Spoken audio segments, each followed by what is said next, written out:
ಏನಾಯ್ತು ನಂದು ಗಂಟ್ಲಲ್ಲಿ ತುಂಬಾ ಪ್ರಾಬ್ಲಮ್ ಆಗಿತ್ತು. ಅದು ತುಂಬಾ ಬಾಯಿ ಬೊಕ್ಕೆ ತರ ಆಗಿ ಗಂಟ್ಲಲ್ಲೆಲ್ಲ ತುಂಬಾ ಕ್ರಾನಿಕ್ ಪೇನೇ ಆಗಿತ್ತು. ಡಾಕ್ಟರ್ಸ್‌ನ ಮೀಟ್ ಮಾಡಿದಾಗ ಅವರು ಅದಕ್ಕೆ ಸಜೆಸ್ಟ್ ಮಾಡಿದ್ರು. ಏನೋ ಸಾರಿ ಸ್ವಲ್ಪ ಇಶ್ಯೂಸ್ ಆಗಿದೆ ಗಂಟ್ಲಲ್ಲಿ. ಅದು ನೀರಿನ ವ್ಯತ್ಯಾಸದಿಂದನೋ ಏನೋ ಅಂತ ಹೇಳಿ ಅದಕ್ಕೆ ರಿಲೇಟೆಡ್ ಮೆಡಿಸಿನ್ ಕೊಟ್ರು. ಸೊ ಅದನ್ನ ಬಳಸ್ದೆ.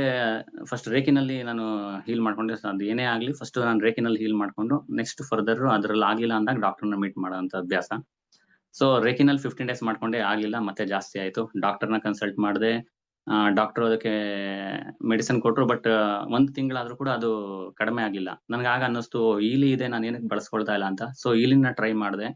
ಅದ್ರಲ್ಲಿ ನಾನು ಬೇರೆ ಬೇರೆ ಪ್ರೋಗ್ರಾಮ್‌ಗಳನ್ನ ಟ್ರೈ ಮಾಡ್ದೆ. ಬಟ್ ನನಗ್ ಗೊತ್ತಿರೋ ಪ್ರೋಗ್ರಾಮ್ಸ್ ನಾನು ಇದ್ ಮಾಡ್ದೆ.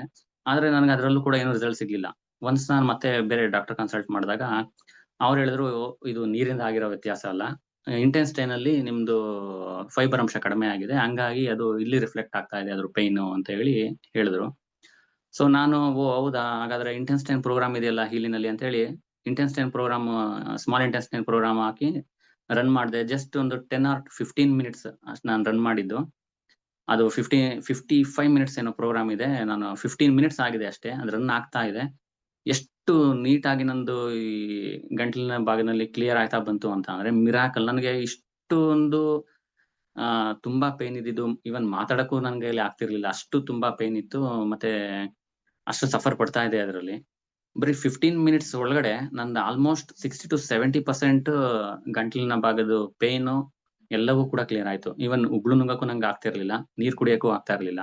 ಅಷ್ಟು ಪ್ರಾಬ್ಲಮ್ ಇದ್ದಿದ್ದು 15 ಮಿನಿಟ್ಸ್ ಅಲ್ಲಿ ಆಲ್ಮೋಸ್ಟ್ 70% ಕ್ಲಿಯರ್ ಆಯ್ತು.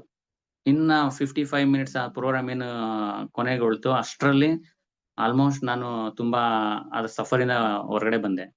ನನ್ಗದೊಂಥರ ಮಿರಾಕಲ್ ಅಂತ ಅನ್ನಿಸ್ತು. ಸೊ ನಾವೇನ್ ಯೋಚನೆ ಮಾಡ್ತೀವಿ, ನಾನು ಬೇರೆ ಬೇರೆ ಏನು ಥೆರಪೀಸ್ ಇದೆ ಅದನ್ನ ಬಳಸ್ಕೊಳ್ಬೇಕಾದ್ರೆ ನನ್ಗಿದ್ರ ಅವಶ್ಯಕತೆ ಇಲ್ಲ, ಬೇಡ ಅಂತ ನಾವ್ ಅನ್ಕೊಳ್ತೀವಿ. ಆದ್ರೆ ಎಲ್ಲವನ್ನೂ ಕೂಡ ಬಳಸ್ಕೋಬೇಕು. ಏನೇನು ಇದೆ ಅನುಕೂಲಕ್ಕೆ ಅದೆಲ್ಲವನ್ನೂ ಕೂಡ ಬಳಸ್ಕೊಂಡು ನಾವು ಹೆಲ್ಪ್‌ನ ತಗೋಬಹುದು.